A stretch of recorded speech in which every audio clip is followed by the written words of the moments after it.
Do you have a pet dog or cat? Is it sometimes disobedient? Would you like a pet which obeys your every command? If so, then what you need is a pet matchbox. There we are, pet matchbox on a string. If I tell it to go, it will obey me. If I tell it to stop, it will also obey me. Watch this. Go, stop, go, stop. Turn it upside down. Go slowly, stop, go slowly, stop, go rapidly. And it did. Try it one more time. This time you can go almost to the bottom, but you must stop before you hit my other hand. Are you ready? Go, stop. Oh, look at that. Just made it. Well, isn't that a clever matchbox? How is it doing what it's doing? You think there's something tricky inside, don't you?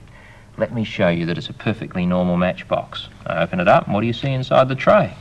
Matchsticks. In fact, I can tip out all those matchsticks and show you that there's nothing inside the tray of the matchbox except the piece of string which goes all the way from one end to the other.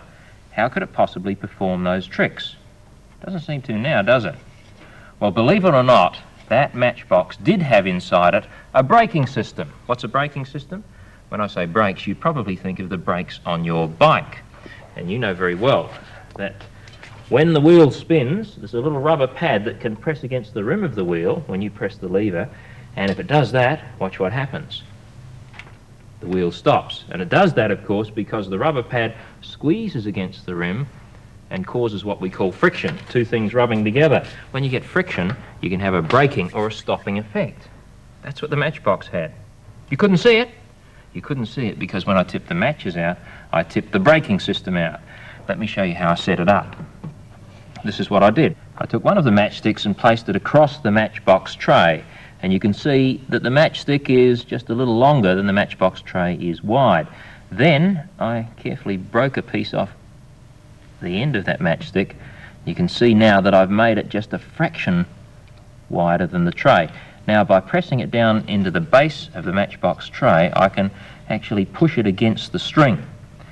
Now if I hold the whole thing up in the air and hold the string very tight, the string pressing against the matchstick acts as a brake, just as the rubber pad pressing against the rim of the bike wheel acts as a brake.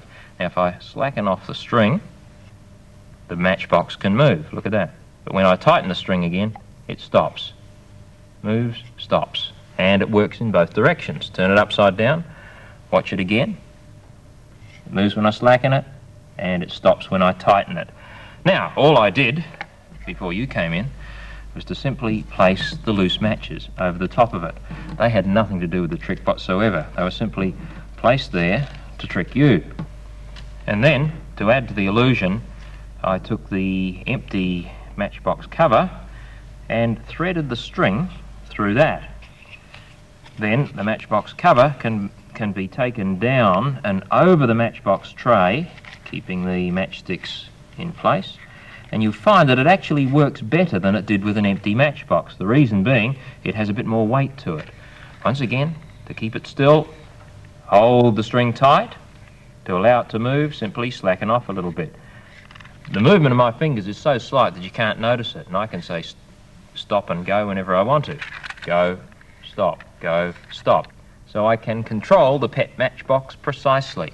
Now, why didn't you see the braking system when I opened it up? Here's why you didn't see it.